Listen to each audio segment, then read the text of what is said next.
how I learned how to create sound bites on behalf of my business, I would just look at people whose stories that I liked and I liked how succinct they were. And I would literally transcribe and I would study and I would read like, okay, first she said this, then she said this. And then I would just I would write my own script, have the script behind it, and I would like try and throw my voice so no one could tell. And then eventually I got better at it to where now I can do it on the fly. Storytelling in personal branding. We hear it a lot, but we don't necessarily know what stories are we supposed to be telling, right? Like, is it, I was born in Chicago on a cold, windy day? Is it talking about your early family life, or some of the career-driven catalyst things that have happened in our life that add to the narrative of our personal brand? It can get pretty confusing, but that's why I have on today Kendall Cherry. Kendall Cherry is the founder and executive ghostwriter of the Candid Collective, a content ghostwriting studio that delivers world-class storytelling that sells your products and services. I'm on a mission to create a world that's more candid and kind, she says. Kendall has written for $100 million startups, emails, empires with 750,000 subscribers, and thought leaders with 7 million followers. Kendall also writes about the art and craft of telling stories that sell in her weekly newsletter, Wallflower Fridays. So Kendall, welcome to the show. Hello. I'm so excited to talk about my favorite topic, storytelling and sales. Yeah. So storytelling and personal branding, and throw in, the concept of content creation, are two peas in a pod. And it's a big topic that people throw around. If you want to sell, you need to be telling stories, right? But I don't think people really make the connection of, okay, sales, story, I get that there's a connection there, but I don't really understand where. So help the audience understand what it is you do, what you help people achieve, and the importance of storytelling in content creation and personal branding. Yeah, so I'm essentially an executive ghostwriter. So a lot of what I do is basically writing stories on behalf of my clients that strategically tie back into an offer or something that they're trying to make visible within their personal brand and get it out into the world. So we do this in a lot of different ways. Sometimes my clients are trying to sell a very specific offer. I have this program, I have this course, I have this one-on-one, high ticket, whatever. So sometimes we're actually trying to sell an offer. Other times we're trying to sell their audience on maybe the leader's authority, why you should listen to them, why do you need the thing that they have to sell? Why should they share their brain with you, etc. So we use storytelling a lot to actually make and create these little moments that allow the audience to understand why the person that is at the forefront of the personal brand, how we make them kind of shine and be center stage on behalf of the business, but then ultimately to work with customers, work with clients, etc. Yeah, and we're a cat-friendly podcast here, so good. For those who maybe are just listening in, there's some cats roaming there's around. Some kitty chaos happening this morning. Yeah, and mine's sleeping over by the window, so he'll probably join us in a little bit. Good. So let's kind of talk about then what are some examples that we can wrap our heads around of the types of stories that we should be prioritizing in our content? So I find most people understand the concept of an origin story. This is likely the most obvious one we've all heard of. How did you start your business? How did you get into business, etc. That one to me is the most obvious that most people can think of as far as, how did you get started? Why did you start this business? That one's the most obvious.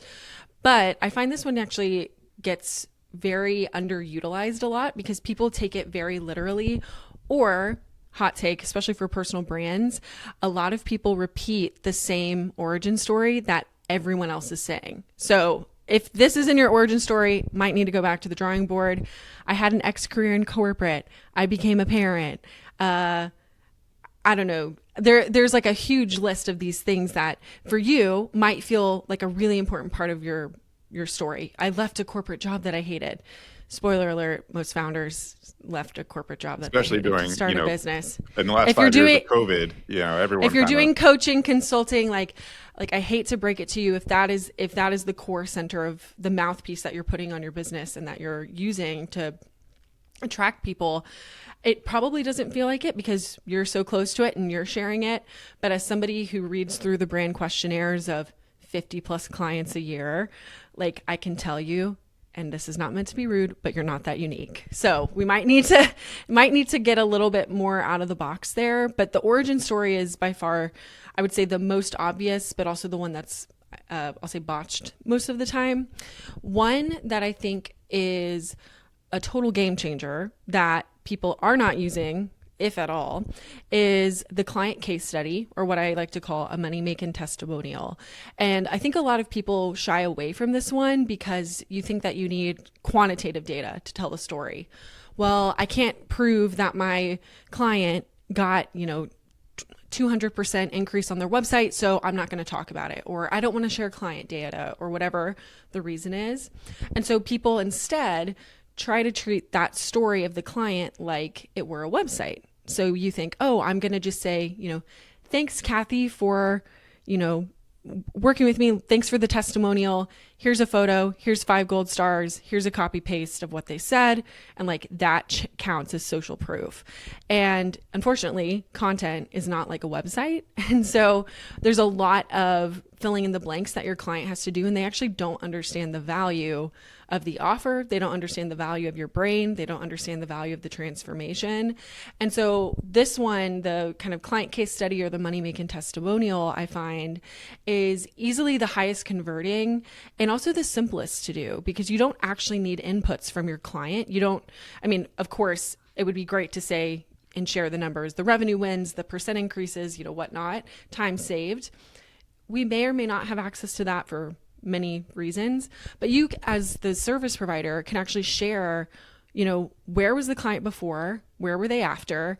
And my favorite part of a client case study that most people are missing out on is that middle of the transformation, because everybody wants to know, how did you actually get the result? What process are you going to put me through so that I get the result that I'm wanting? And especially in the world of personal brands, coaches, consultants, kind of creator types, most people don't want to spend money if they don't understand what you're going to make them do in the middle of that process. And so these client case studies actually allow you to share what your process looks like so that the buyer can decide if that is a process that they want to be a part of. If you've ever had a client that, signed on to work with you, they were so excited, and then they were disappointed once they got mid-process and they just either didn't get the results they were looking for, or they thought it was going to be a different experience. 9 times out of 10, if you would have had a client case study in place, you could have easily sent that to somebody, or they could have interacted with it, read it, and actually seen that that transformation or that part of the process wasn't aligned for them for whatever reason. Maybe it took too much time. Maybe, there's infinite number of reasons. But when we get visibility in that kind of that messy middle, the stuff that takes place behind the scenes, that's really and truly what can help people understand if you're the right fit for them. And also, because the nature of the work is so ambiguous, the way I run a copywriting business or work with my clients is going to be totally different than somebody else. It allows other people to see if not just my approach to something or the way that I, my product, as far as in my case, content, not just the product, if that's what a client's looking for, but also how do I approach the problem and get to the solution? Do people like my process? Do they want more interaction? Do they want less interaction? And we really don't get a moment in any other form of content to really share what that looks like other than inside of a client case study. I like this idea too, because I kind of call it like the, at a pizza shop, they have like the glass window in the front, and you can see the pizza makers in the back, like spinning the pizza and making the sauce. And you can kind of like, you get behind the scenes look at like, okay, this isn't just any other pizza shop. I can kind of see how the sausage is made literally and see like, do I feel like they take care of their product? Do I feel like they're, creating a high quality end result of product or whatever? Totally. Same way here is like, yeah, the process, is the process going to fit my style, but also like how much care is being put into like each one of these steps or whatever, right? Especially like, well, I'm gluten-free, so like I need to make sure that there's like a special process just for gluten-free pizza or whatever. And it's like, exactly, there's so many different avatars that you could be focused on going into wanting to see if you want to work with someone, you might people think like, yeah, but I have like a unique instance. I have a unique case where like I need it to be like this, and then you provide a case study that fits their exact Exactly. need, and they're like, wait a second, okay, they can take care of me. So I love that. Exactly. What you mentioned the origin story as one of the key stories to talk about. Let's start with yours now. Okay. Kind of walk us through what how you got involved in storytelling and copywriting and started working with people. Totally. So I am pretty much your classic, have always been writing since I was a kid. I actually wanted to be a songwriter when I was a kid. So that Oh, was like my big thing. So a lot of people be like, how do you come up with all these like quippy, great names for offers and stuff? And I'm like, well, I'm kind of a poet, wanted to be a songwriter, comes with the trade.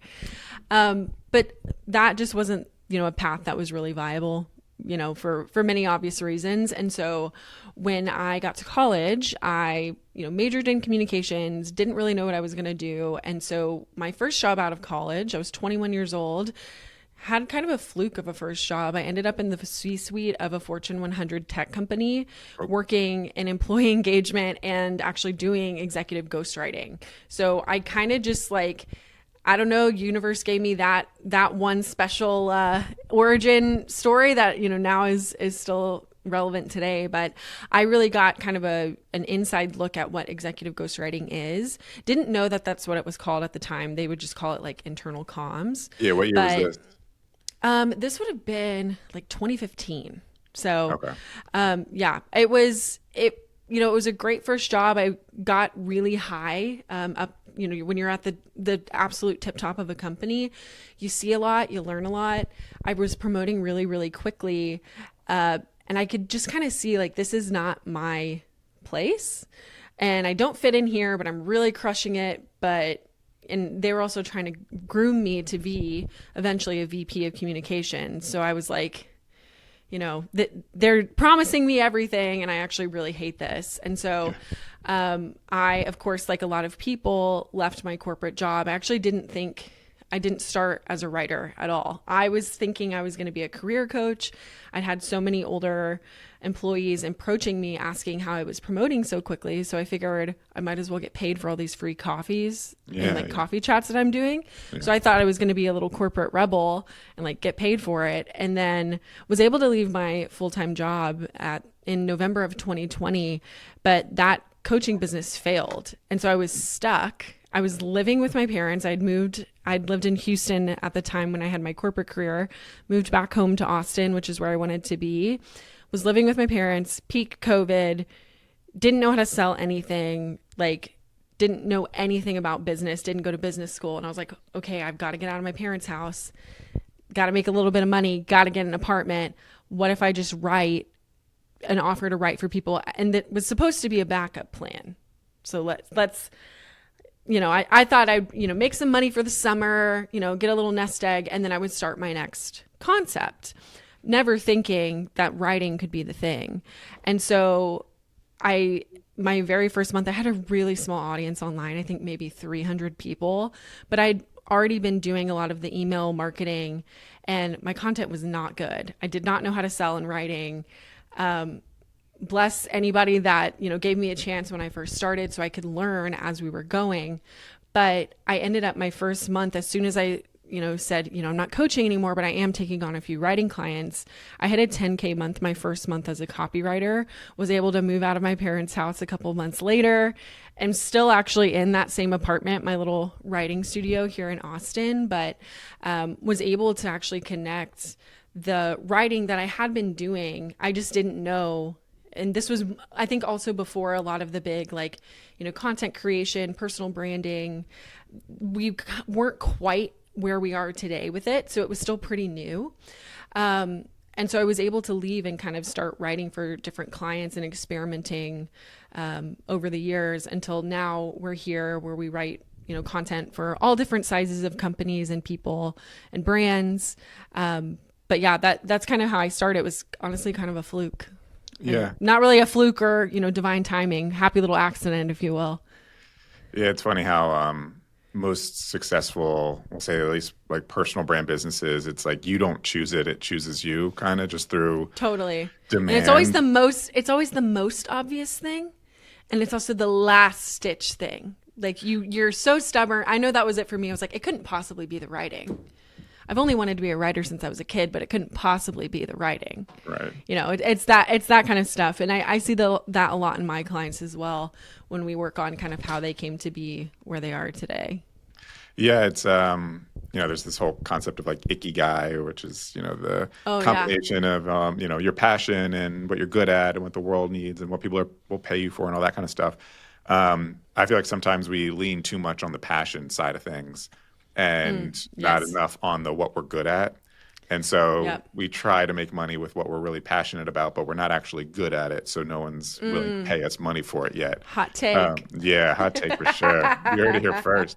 But so now what I want to do is, all right, so you just told your origin story. Kind of walk us through what were some of the like catalyst moments that you just mentioned in your story of like why you chose to mention that in your origin story so that we can help kind of craft Very meta. ours. Yeah. Yeah, very meta. Oh my Easy. gosh, this is like 5D out here. You're gonna make my brain warp. So the thing for me that's really important, and it's a quick way to establish authority. So if you heard me say, and to peek behind the curtain, I say this origin story a lot. It's pretty rehearsed at this point. I throw my voice so it doesn't sound rehearsed, but it's muscle memory at this point. So like fluke of a first job is a great first liner. You got the alliteration with the F and the F there, fluke and first. I want to establish really quick authority. So for me, Fortune 100 company is a pretty big deal. And then I immediately go into, Fortune 100 tech company, and I was executive ghostwriting at the age of 21. So that establishes, just years at bat. I'm 33 now. So ton of experience that I've seen inside of a really large company. And what it also does is it kind of establishes a little bit more expertise in an area outside of what I'm doing today. So that's a really important one. Another thing that I mentioned is like, I promoted really quickly. I think there are a lot of business owners. I try to create moments where, and this is something that helps with storytelling, when we get as specific as possible, we actually create more universality. So if I'm specific, it's going to create something that resonates with you. So I talked a lot about how I was promoted really quickly. I was groomed to be a VP. These are kind of like sub bullet points. What it's actually doing, and the reason I say it in this way, is so anybody that feels like they're a high achiever, maybe there's somebody that, was, especially in a corporate world, maybe being taken advantage of a little bit. High output creates a lot of results in any form. That kind of instantly connects me with people that are of that, I'll say, kind of brainwave. Most founders tend to be pretty high octane, high achieving, go-getters, if you will, the ambitious types. So that kind of creates some instant connection there of like, we're like-minded among us, like you're among fellow people. And then another thing that I talk about is kind of the quote unquote fluky nature of the first thing for me. This might be different for you, but I always try, because of the nature of the work that I do, I do a lot of storytelling and selling for people and ghostwriting.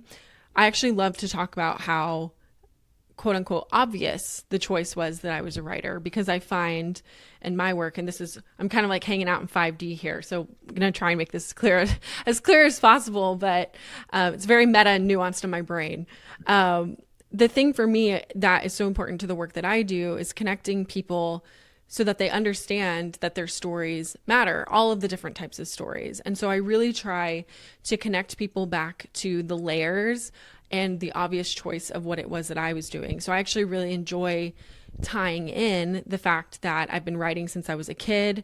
I bring in that I was wanted to be a songwriter. I've always been a writer. That kind of boilerplate thing I find, especially for people that want to work with me, it really similar. You kind of brought it up for me, so thank you for planting the seed. It's the obvious choice or the thing that we're really good at. Most of the time, the people that I'm working with, that is the thing. It's kind of like your magic, your zone of genius, your gifts. no, you might know what those are. You might have built a business around it. You have no idea how to talk about it. You have no idea how to sell it. You have no idea how to like actually clearly communicate the value of what that is. And so the reason I bring up, I've always been a writer or the most obvious choice is though that people understand that, in my story, for me, I was the kid that was a writer, but you might have been a kid that was always playing with like building blocks and you've got like an engineering brain or whatever the different things we were doing as kids are.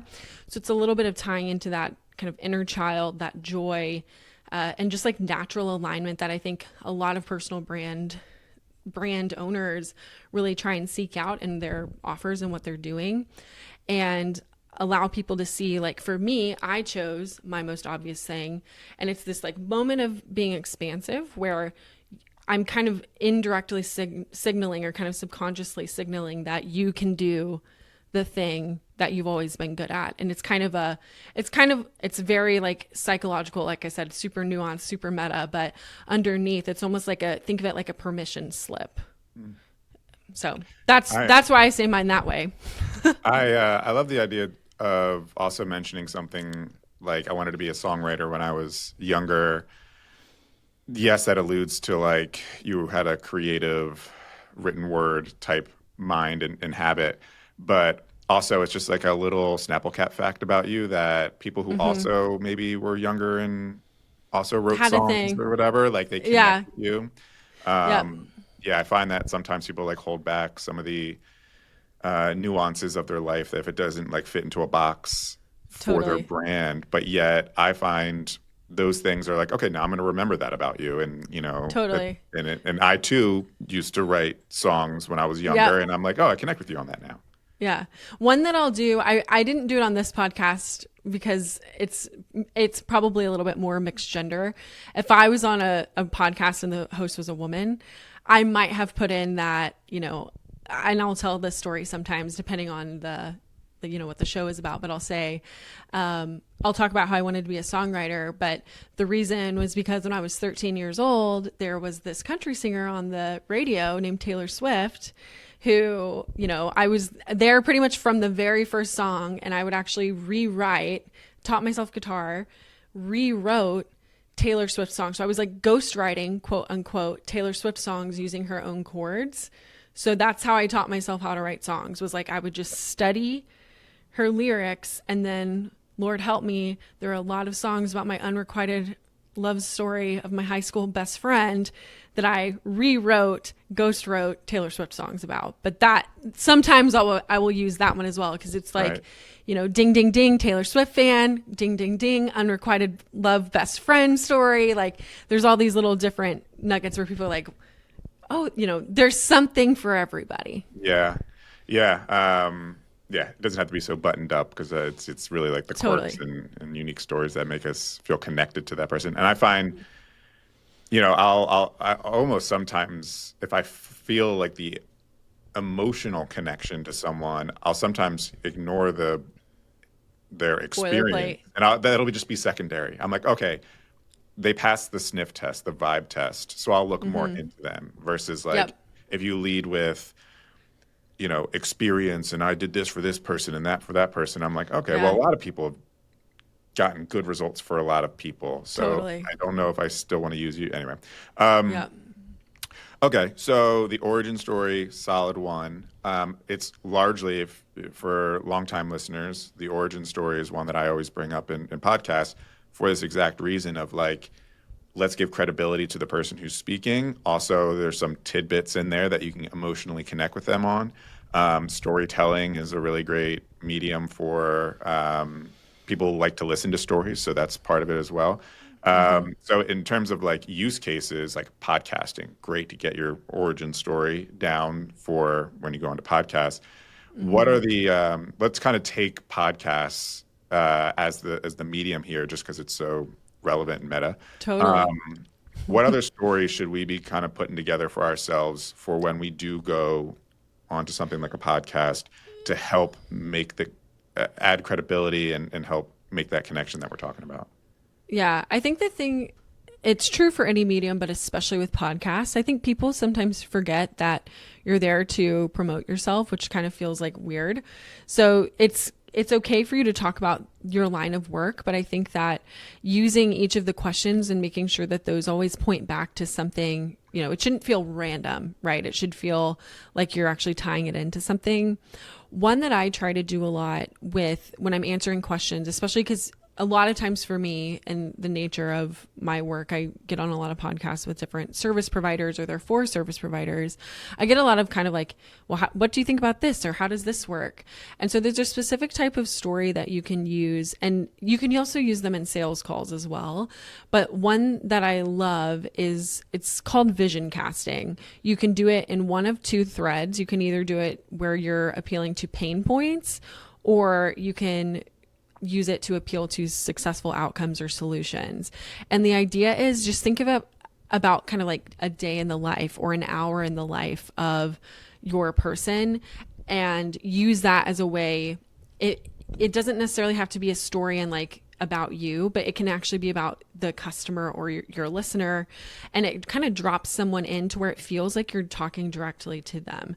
So you'll want to make sure that you're kind of flipping the sentence. So it does take a little bit of like, you have to kind of zone in, lock in a little bit, because you want to make sure you're using the word you a lot. But I do this a lot where someone be like, what does it look like? I'm trying to think of an example. Like what's a time when you helped a client do something, prolific or something like that. And you can actually go through the day and use specific key points as if they're tailored to another person. So if I were going to future cast for, let's say one of my future clients, we would do something like, I know you feel like, you're ripping your hair out every single day, trying to figure out how you're going to, write the next post that you have to get written down or whatever else. And the idea is sort of like, you're kind of like speaking like a sales page, but it doesn't feel so salesy. Mm-hmm. And so the idea is to really give these specific nuanced kind of like moments in time, and you kind of just go through the hour or the day in the life of the person. You can either do it in kind of this like nuanced meta way where it's like, you and you being the person listening to this, not Dave, but you, the listener, or it can also sometimes you can flip it and say, the client's story, the person's name, but in your brain, you're actually talking to like the actual listener, and use the same thing. Avatar of that person, basically. Yeah. And I find, and it doesn't have to be this like big constructed like narrative. You can throw in like one sentence like that in the middle of a sentence, or in the middle of kind of a thought. And it actually causes people, again, we're kind of like sending those signals of like, I see you, I understand your experience. If you share 3 of those, like you're hoping at least someone resonates with at least one. Ideally would be 2, would be great if it was all 3. But that also allows you to kind of create more connection in the area that you're an expert at, while also planting seeds in someone's kind of psyche of, you understand them, you get it, you have something to offer that they really understand. Yeah.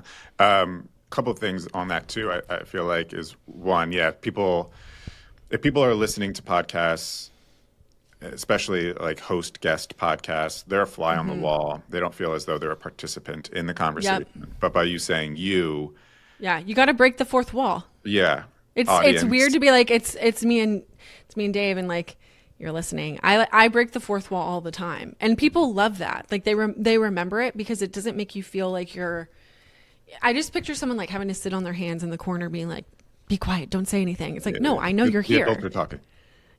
Yeah, the adults are talking. And so that's why, like, I mean, maybe this is why the reason the cats come in frame all the time, but we like, break the fourth wall there, or like, you have to remember there's someone actually like listening. And so, and maybe that's a skill. I guess I've never really like thought about it that's what I'm doing, but I like anytime I'm on a podcast, like this is what's happening in my brain as we're talking. I never think like, okay, me and Dave are just, chatting away. I literally picture on behind my camera someone, usually it's like a client or somebody that, I know reads a lot of my content. I like just picture somebody behind the camera just sitting there. So like I'm talking to you, Dave, and I'm looking at the camera, but behind you, I'm picturing my client, Meg, and I'm telling her my story. Right. And that is which I didn't really realize that I'm doing that until this exact moment, but There you go. that's kind of, trade secrets. IRL. The other reason too, I think it's, especially for the medium of podcasting, and I'm a big video person, obviously, and largely podcasting has its benefits, tap into that show's audience, but also the concept of repurposing that content. The host repurposes it for their own channels, but also the guest can repurpose it for their personal brand. Totally. And when you start your quip, your moment of where you're cooking and you're about to say something really great, and you address the audience, when you clip that out, this is a little kind of podcast editing magic here. When you clip that out, now what you're saying in that moment becomes you speaking to the social media audience, the people who are listening, who found that clip on an Instagram reel or on a LinkedIn feed. So instead of me being like, yeah, and Kendall, when you do this, you have to think about that and whatever. Now, when you come across that clip on Instagram, you feel like the third person listening in on a conversation, versus if you were to start the sentence with one thing you need to do in order to be great at podcasting with storytelling is, and now when you come across that on an Instagram feed, it sounds like you're speaking to you, the viewer in the Instagram feed. So it's it's kind of tough if you're not used to doing that. But if you almost think in sound bites when you're on podcasts, it makes it's true. Repurposing. This is great. This is great. Golden nuggets. Everyone should write this down. This is, I'm like, good job, Dave. Good job. This was a good one. It's so difficult though to speak in sound it's bites. hard. But I think I think the thing is, and like, okay, if you're got a personal brand, like you have to give your brand a mouthpiece. So choose one. It's got to be guest podcasting, email newsletters, LinkedIn content, Instagram content. You pick it, but your brand needs a mouthpiece to actually get your ideas out into the world. And I think the thing with podcasting, it's super intimidating. Same thing with like just speaking on video. Like I have some clients that get really nervous about, oh my gosh, like I don't know how to talk on camera and all of the things. Well, not to take you back to what I was doing in 2020 when I was trying to build a business and I hadn't sold anything for 8 months because I didn't know how to sell. This was also, I'm not on Instagram now, but I was trying to get good at selling and talking on Instagram Reels. And so you, unfortunately, part of the process, you got to earn your stripes. You have to do the shitty takes of the video content and the podcast, and you get better at it as you go. It's just like building a muscle. And so what I used to do, truly, how I learned how to create sound bites on behalf of my business, I would sit there. This is the pandemic. So it was me and my cat just like hanging out for a really long time. I would just look at people whose stories that I liked and I liked how succinct they were. And I would literally transcribe and I would study and I would read like, okay, first she said this, then she said this. And then I would just I would write my own script, have the script behind it. And I would like try and throw my voice so no one could tell. And then eventually I got better at it to where now I can do it on the fly. But you have to get the reps in. And another thing as well, if you're nervous about podcasting in particular, I'm working on a book right now. And a lot of the book's concepts at this point are things that I've been sharing on podcasts over the last 2 to 3 years. And so really the way I've thought about podcasts, yes, it's, it is about growing your audience, it's about getting in front of new customers and all the things. For me, and part of my book process, podcasts were people just asking me ideas, and it's real-time market research and feedback of what's resonating with people. And I would say I've probably spoken 90% of this book in a podcast at some point, and it's a way for you to work out your ideas. So if you want to understand and hear if something flops or not, or if it hits, like do the podcast. You not only get the benefit of growing your audience, you not only get the benefit of, expanding your network, you also get video recording, I would encourage you to go back and listen. I know it's weird to listen to your own voice, but like go back and listen and hear, you know, oh, I listen to almost every podcast that I record, and I'll take notes of like mentally, okay, I liked that I included this in the origin story. This time was kind of a dud. Maybe don't include that next time. So you're getting real feedback on what you sound like in those sound bites, so that the next time you record, it's even better. It would be no different than like a football player going back and reviewing tape. It's no different. And so I think that just like being okay with the messiness of it and understanding it's kind of a rite of passage, but you're only going to get better. You're going to get real market feedback from people. You're going to hear people's real questions, and also, again, the added benefits of the other reasons we like podcasts. I have to say, one of the I just made this connection here when you're talking about you would listen to the reels of people that you admired within your space, or maybe not even within your space, transcribe it, and then create your version of it. Just has a direct correlation to when you would do that with Taylor Swift songs, no? And that's how you got better at writing story or writing. I guess it is. Yeah. Yeah. So there's something to be said about finding those that are successful in something and like Totally deconstructing what makes them work, and then adding your spin onto it. Yeah. And I think sometimes I'm a big fan of like in exercise world, it'd be like cross training. I'm a big fan of getting inspo from other places that aren't business podcasts, because I think it feels like work. And also it can be really intimidating to listen to, an Alex Hormozy interview and think that, I've got to be as, put together as he is. Like, okay, he's kind of on another level. One thing that I find that's more helpful is actually to get inspiration from interviews that are not the classic, podcasts that you listen to every week. So something that I do a lot is I will actually watch a lot of like YouTube interviews when movie stars or musicians are on a press tour for a new movie or a new album. Because what most people don't realize, yes, it feels like it's so in the moment and it's like so funny and they're just asking these random questions. They have been PR trained. They know exactly what their answers are, and they're throwing their voices and they're telling the story. That might be the 5th time that they've recorded that same answer. But if you want to see and get different ideas of how to share stories, and if you watch them, like I've been watching, I'm definitely not a horror person, so I'm not going to watch this movie, but there's the new movie called Together with Alison Brie and Dave Franco. And they're on this like huge press tour right now. They're on, Hot Ones and all the different Vogue, Cosmopolitan, Elle. They're on all of these different shows. And if you were to watch the interview and know what to look for, and it's also shorter than other podcasts. So you get kind of a more snippet soundbite idea of how they work. But if you were to take a look and just write down the questions that they get asked, at least 2 of them are specifically about the movie. And at least one of their answers at another point, even if it was a general question, points back to the movie or to the album. So I also find getting inspiration from different places that aren't the same bubble that you're consuming content in, just to learn from for your business, going out of the box a little bit, it's going to create different connections in your brain, and you're going to see some different ways to infuse personality and also answer in a little bit shorter of a way as well. Yeah. Again, trying to get that soundbite whenever you can, right?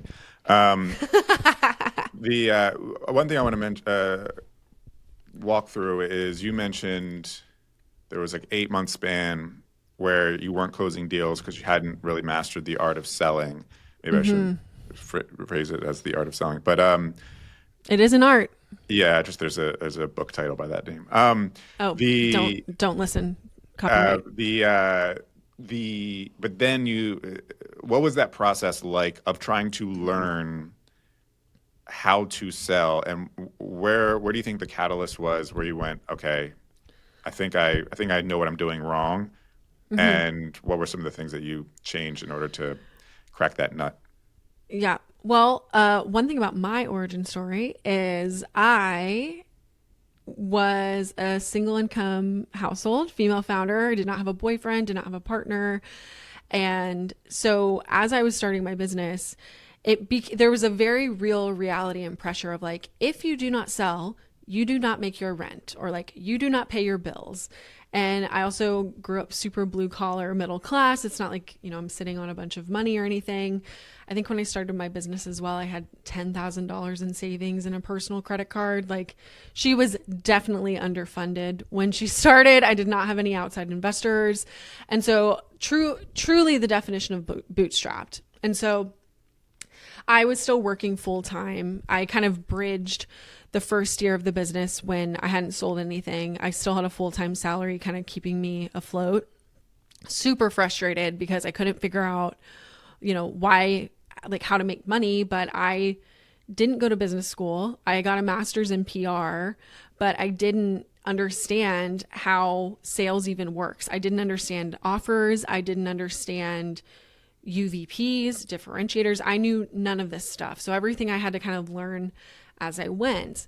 And the thing for me was I started understanding, I started working with a coach that kind of helped me get the basics of like how an offer works and kind of getting that sounding board as well of real-time feedback. But then for me, what it became was, do or die, basically. It's like, if you want something to work, like you better hope that the clients come, because, the real reality. And that's pretty much been the story for me the whole time is, I've been single income household this whole time. Haven't gotten a, small business loan or anything like that. Everything's really been funded by cash flow and a dream, I would say. But that for me was like the real reality of I didn't have the privilege of, if I couldn't make my rent or something, I had a partner that could help. And so it really makes things real for you. Yeah. But I would say the thing for me that started to change was I really started to understand how to communicate pain points and solutions. Was kind of the first like aha moment, because before that, a lot of my content was just like very thought leadery in nature, very top of the funnel, which I didn't know at the time, but it was very kind of soft and didn't actually communicate anything about a customer avatar.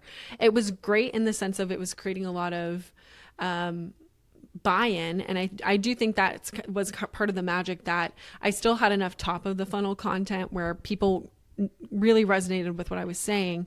It's just, there was no offer tied to it. So middle of the funnel, bottom of the funnel basically didn't exist. But once I started to really connect how an offer works and how to communicate for a customer, all of those different, not even just the benefits, but like the transformation and the value, that's really and truly when things started to kind of kick on. I think so many of our listeners can resonate with that, because top of funnel content is fairly, we'll say, easy in the sense of like, it's just tips, like 5 tools to achieve X, 5 mistakes to avoid, whatever. And we might get some likes and engagement, maybe some followers from it. But at the end of the day, those likes and followers aren't paying the rent, customers, as you're saying, right? Yeah. These are in my body of work, I call them, they attract your DIYer, never buyer. Yeah. So they're the people that love your free tips, love your content, love your free stuff, never going to pay you for anything. So, and I think that was a very, especially like 2020 adjacent, like that was a very popular way of creating content, was like, oh, if you just create these tips and tricks, well, give away for me, value. Give away value. And it's like, giving away value, I am the valuable asset here. Like I'm here to help you do your thing. And also tips and tricks about copywriting. Okay, me and my competitors are going to pick the same 5 topics from Answer the Public, and like that's going to be, we're all going to have the same stuff, and that's just not.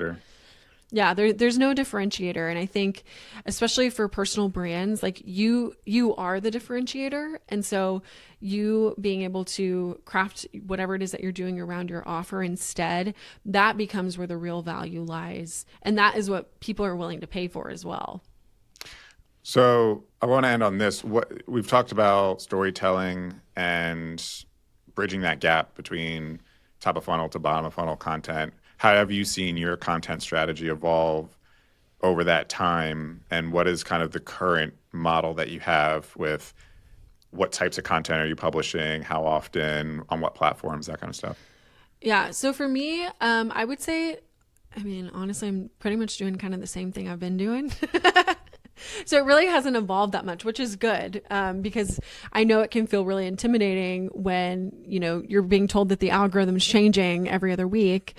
And so you're not sure what to do. And there's a lot of like very severe, like knee jerk reactions of like, oh, the algorithm did this, so I've got to do this.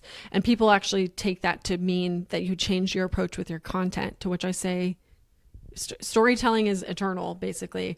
And it's a lot of the same stuff. So the good news is it's pretty solid as long as you can be consistent about it. And that is the hard part, is actually like leaning into if it's a slower season, or, maybe people are not as engaged because it's the summer or whatnot, like staying pretty consistent of what it is that you're publishing. So I would say that hasn't changed that much. But for me, it's more about just over time finding the right balance between communicating about the value of the offer. I love sharing hot takes, but making sure that the hot takes have to do with what it is that I'm selling. So I'm not going to just like hit you with a hot take. It usually has something to do with my body of work. And that I think is the real key. So the way I would describe it is like nothing is random. So everything is very strategic. There's a reason we post certain types of things. It always points back to the brand itself. So whether it's promoting my newsletter or it's promoting, my book that I'm working on currently, but it's not ready. Maybe we're doing, a little bit of kind of nurturing there. Sometimes it's about a specific one-on-one service or, a specific pain point, but making sure that kind of all across the business that we're hitting multiple touch points for something. And that it's just, I always just picture it like an engine, and it's just kind of running 24/7 for me. As far as like what my content terrain looks like, I started my business on Instagram. So that's really where I got my start. But I just wasn't down with a lot of the changes that were being made. And also my ideal customer is not necessarily over there. So now for my, we'll call it my rented space, I show up on LinkedIn, and I also do a lot of guesting on podcasts. And then as far as we'll call it my owned audience, is my email newsletter. And that's where, I nurture leads, but I also write about storytelling and sales.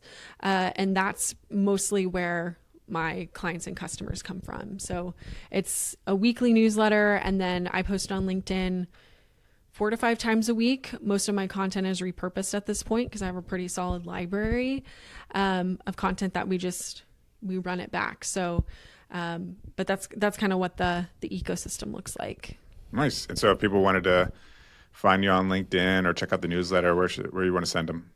Yeah. So if you want to connect on LinkedIn, please send me a connection request. I love, connecting with people, but you can just look up my name, Kendall Cherry, over there. And then if you're interested in my newsletter, it's called Wallflower Fridays, and you can sign up at wallflowerfridays.com. And you mentioned this book that you're working on as well. If you want to give a quick plug, what can we expect from that? So fingers crossed, spring 2026, and it's called Here to Sell. It's a field guide to growing your business with authentic sales and marketing skills. It is all about a lot of the stuff that we've talked about. We'll go into some of the myths that people have in their heads about, why selling is bad. There's a specific section and we kind of got into this where we were asking, specific story frameworks. There's actually going to be a deep dive on 6 of the story frameworks, including origin stories and client case studies, which we talked about. Zooming in on how to write each one. There's also a how-to guide on how to write a specific framework that I have called the Lead Qualifying Listicle, which is a really strong content piece that is highly repurposable. And then there's also a section called Lay of the Land where we get into understanding sales cycles. So if you've ever had, a bunch of sales surge and then, trying to beat feast and famine, this book is going to kind of clear up what's going on and what you should be doing during each stage of that cycle. So if you are freaking out about sales, how to kind of stay calm, or if you're navigating a pivot, how to do it effectively without totally burning down your business. Cool. So that's what it's about. It's very I don't have the cover in front of I don't have the cover in front of me. It's been hand illustrated. It is basically, think like Farmer's Almanac vibes. So it feels very kind of old school, but written for kind of the modern creator, the modern business owner. Awesome. Well, we'll have to have you back on spring 26 to. Yeah, I know. I'll keep you posted. I'm deep in editing. It is hard, but it is very fun. Oh man, I don't envy you with the writing a book. But thank you so much for being on today. It was awesome. If there's one last thing you want to say to our audience about storytelling, what would you tell them? I think the best thing you can do with storytelling is experiment and be okay with, I think your story deserves to have a voice. So why not go out there and tell it? Love it. Kendall, thanks so much for being on today. Awesome. Thank you. I'll see you soon. See you on the next episode of the Personal Brand Blueprint.